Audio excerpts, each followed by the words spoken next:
Well, yeah, here's the story. So Josh Dobbs, who's been a backup ever since he's been in the league, which is 1, 2, 3. This is fourth year in the league. Been with Pittsburgh, played sparingly. Been with Tennessee, played sparingly. Arizona this year, Rob, with Kyler Murray out, he started the first 8 games and was 1-7. Now, despite being 1-7, that one win was Dallas. And Josh played fine. You know, nobody expected anything from him, so he was okay. Right. And they played hard, right? They looked like they gave some teams some trouble, and they beat the Cowboys, so it looked like, okay, they're all right. And then he goes to Minnesota, and Rob, and just a great story. I mean, we got to keep it real. I'm sure you agree. A guy who is an astronaut, they call him the Pastronaut, and when he's done playing, he will do all of that. He's a rocket scientist, literally. He could but start he after goes that out game. there, Rob, and he's only been there a couple of days, doesn't even know the plays. The coach is directing him to some degree in his helmet, you know, with the mechanics in the helmet where he can talk to him. And he gets him a big win, right? And his first game there against Atlanta, he scores 2 touchdowns passing the ball and runs for another.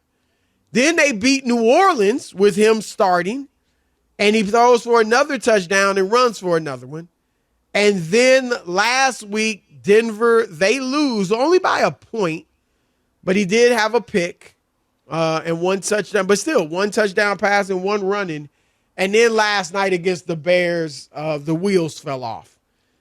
22 for 32, 185. Doesn't sound horrible, but 1 touchdown, 4 interceptions, and he was bad. And now the coach, Kevin O'Connell, is questioning whether or not he's going to start him next week. Here he is.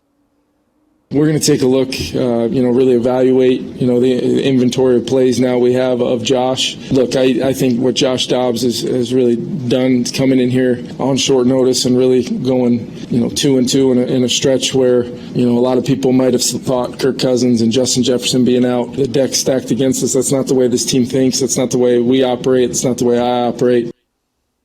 Well, the answer, Rob, might be Nick Mullins, who is nobody's hero himself when it comes to the NFL. They do get their man Justin Jefferson back, so we'll see. What are your thoughts on this? Yeah, I mean, you see how quickly they're jumping off the bandwagon. I mean, for real. Like, you could have a bad day at the office, Chris, if they really believed in Josh Dobbs. He had a bad day. We know the good stuff that he's been able to do. To not be non-committal after you throw 4 picks says all you need to know. Like, for real. He could have just said, he's our quarterback for the rest of the year. Dude, the guy came in, won some games for us. He had a terrible performance today. We believe in him. We're going to get Jefferson back. That's going to give him another weapon. You know what I mean? Let's not panic and act like the season's over or whatever. It was a bad loss. We should have beaten the Bears at home. I mean, I'm upset. I'm disappointed. But let's move forward. They didn't say that. It just... And I wouldn't have committed to the whole season. No, but take but I'm that just out saying, of your statement. Chris, for Nick Mullins, that's who you're. Nick Mullins, Rob, 5-12 in his career, and he's been around the same length of time as Josh, 5 years. 27 touchdowns, 23 picks. Has thrown for 212 yards a game in his when he's played. Dobbs, let's see, what are Dobbs' numbers for his career? Dobbs for his career, Rob, 2-11 as a starter, 15 touchdowns, 13 picks. I mean, they're very similar, 208 yards a game. You know what I mean? I of the two, I like Dobbs better because he does give you that element where he can run. And he is a smart guy, so you figure he's just going to get better in the system as he gets more acclimated to him. Obviously, that hasn't happened in Minnesota, but I hear you because Mullins, like I said, nobody's hero. and that's the guy you want to bench Josh Dobbs for, you could have easily said, look, Josh, he had a bad game. It happens. The best quarterbacks in the league have bad games. No, right. You could easily say that, Chris. Yep. You could. It just tells you about the thinking of Dobbs. It's like you're waiting for the other shoe to drop. You know that. Right. You're just like, and that's the life. Yeah, when you're a backup, you're not ballyhooed, you're not touted, you don't have any room for error.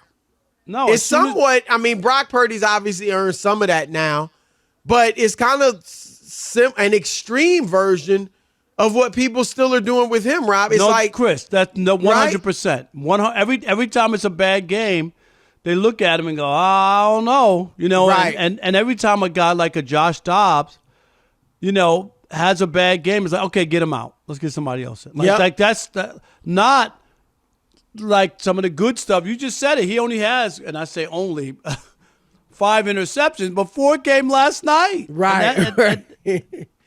It's like we joke about so-and-so turning back into a pumpkin, but it is like that is the mentality. Rob, what are, to your point, the only reason they don't come out and say, look, Josh is starting the next game. We got a bye week. You know, he can finally get a chance to get into the playbook for real. And, you know, he's been good for us. We won his first 2 games. We believe in him. And you could have said that. The only reason you don't is because while you might get mad when the odd couple says it, and you might scoff at it when we say he might turn back into a pumpkin or he has, you believe it. That's exactly the case. Yeah, he's probably turned back into that pumpkin that he really is. That's what happens with backups, Rob. I know it sounds unfair or whatever, but that's really where you are. When you, Chris, your margin of error, you could lose and not be great, but when you turn the ball over, they're going to be like, man, you know, like, we got to get somebody else. This guy, look at this. Terrible. I'm sure they would like, yeah, too good to be true. We knew the other shoe would drop. We knew it was just a matter of time before his talent levels off and he becomes what all the scouts saw right. Chris, before. That's what the scouts saw before. Yeah.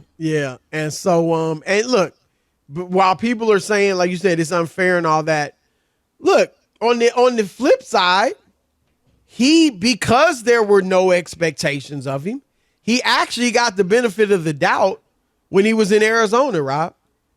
I mean, any other quarterback going 1-7, nobody would have been like hollering your praises. If they expected anything, they wouldn't have been singing your praises. You averaged fewer than 200 yards a game passing. You had 8 touchdowns, 5 picks. You weren't lighting the world on fire, but you benefited from the low expectations. And now those low expectations are coming to bite you because now it's like, oh, yeah, that's who he really is. So, you know, it don't feel bad for him. He got a lot of great publicity that I'm sure will help him. Oh, he was man of the year, Chris, after that game. Remember that? I mean, it was, oh, my God. Everybody's been celebrating. His dad's been on TV. I've been seeing his dad at the games in the stands and everything. And it's good. Good for him. I think it is a great story. It's been a great story. Now his dad last night had to sneak out of the game last night. His dad was like, that's my boy down there. That's my boy. And then it was like last night, I don't know him. Who is that? Well, when he tried to get in the skybox, the door was locked. Like, wait, I was just in here last week. Eating chicken nuggets and rings. What happened? Can I get some wings?